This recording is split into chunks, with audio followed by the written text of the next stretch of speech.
baby, my Valentine, yeah. Boy, now you're making my temperature rise. If you leave me, I go die. I swear, you are like the oxygen. Hi guys, my name is Noni Madigela. Welcome to the Noni M podcast. So today we're talking about Judge Ratha and his behavior again. But before we do that, guys, please make sure you don't forget to like, to share, to comment. Most importantly, please make sure you are subscribed on the channel. Please make sure that you are watching the videos up until the end and you are watching the ads that are coming through. When you are doing that, you are helping the channel to grow financially and in numbers. So please make sure you do not skip the ads. Thank you so much. Now let's talk about Judge Ratha. Yes, guys, Ratha's sentiments are so worrisome, and here is why. Could it be that Ratha is trying to save a lot of police people, police officers' careers, and other witnesses who lied by opting to believe their story against the evidence of accused 1 and 2? Is it possible? If that is possible, then it means Ratha is cruel because those other people had a choice. Accused 1 and 2 did not have a choice. They were put into that situation by the same people that had a choice and decided to do what is wrong in terms of law of South Africa.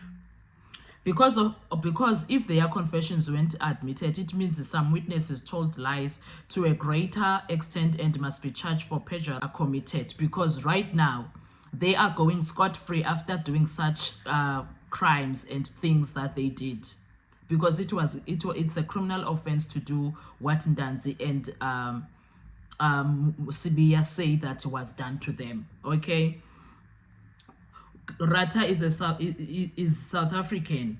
This country is a Muvukesana, because at this point, Mr. 50 years experience, does he dwell in our society, or is he arrogant and oblivious to everyday reality of South Africa? It's not like he doesn't know what happens in this country. He does know. It's not like he doesn't know the corruption that goes around this country. He does know. So why is he acting oblivious to the fact that people have been cubed, people have been coerced, people have been forced to do things because they are poor sometimes, because there's no one who can fight them, because of this and the other reason. Yet he acts oblivious, especially to a case that is so interesting to everybody in the world. It's a worldwide case, this one of Senzo Meyiwa. It's been more than 2 years since the inception of this trial, and the state is still doing some fishing experience or exercise and investigating while the cases continue. When they say about investigations can be done up until, it's when there is that one missing piece. We've seen this.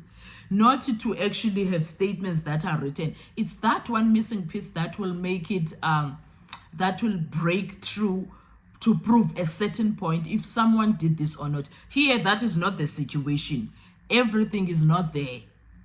Everything is not there on this Senzo Meyiwa case, and it needs to be cooked and manufactured somewhere else, and it's still not making any sense.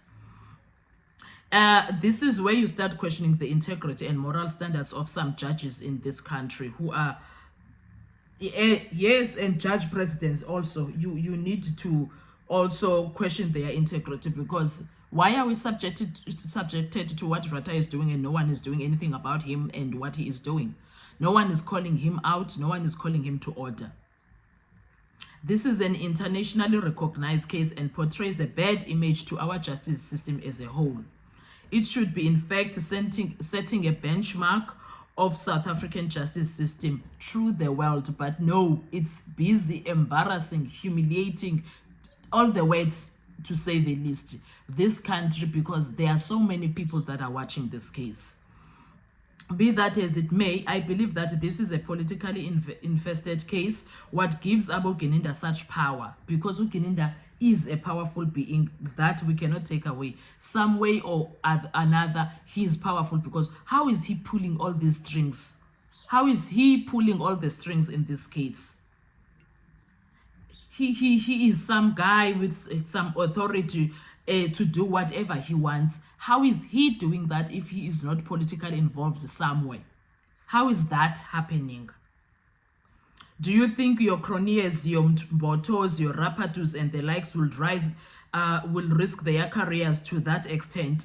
They are politically protected and are just being vehicles used to squash this case. some individual that we can't go through use this case to get up the ladder and become some yeah, he used this case also to say, if I get the people that did this to Senzo Meyiwa, can I be, you know what, it was done, and voila, this is happening. So all of this, those are allegations that are out there, that he did use this case. Those are allegations. He used this case to be in power and those are allegations. But now, why is this case being used in a manner that is not helping the family? Because they are supposed to help the family. This is not helping the family. It is not. And the question will remain, why is Gininda so powerful? Why does he have this authority? Because he is powerful in this case, does as he pleases. Like, there's a lot of things that are wrong. Then you go back to Judge Ratha. I remember when he first heard of Mr. Gininda, he used to even botch his name and say it's an African name that time. Gananda. He was angry whenever this name was mentioned at some point. I don't know what happened now. Because we were all like, why is this Gananda everywhere? Yet today, it's something else. So Judge Ratha is really going to sacrifice the guys, even if some of them are hitmen, for something that they did not do to save the police officers that decided and chose to do something wrong? Is that where we are in our country? Is that how bad things are for the poor in this country? No one is going to speak for us. Because this is bad. There is no evidence, guys, that links these guys to the case. There isn't. There is no, from everything that we have heard in the courtroom, there is nothing that is beyond reasonable doubt that is giving us a clear indication that these guys were sent to kill Senzo Meyiwa. There is nothing. Absolutely nothing. They are trying, they are manufacturing, they are cooking, but there is nothing that links these guys to the case. Up to so far, there is nothing. Yet we are subjected to listening to things that have nothing to do with the 26th of October 2014. We are subjected daily in the courtroom to listen to that, because in a competent court, the judge was supposed to say, well, Woka, why must we deal with something that 205 that talks about 2018 to 2021? We need the one that is specific to the incident in a competent court. So proving that they know each other, how is that assisting us to know that they kill Meyiwa? Because there's nothing that speaks about that in those 205 currently. No, guys, no. It's a lot. It's a lot it's a tiring, exhausting lot that is happening here.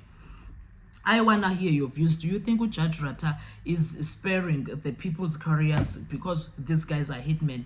Is that what is happening here? What about Bongani Ndanzi? That is not a hitman. That does not have any crime against his name. What about him?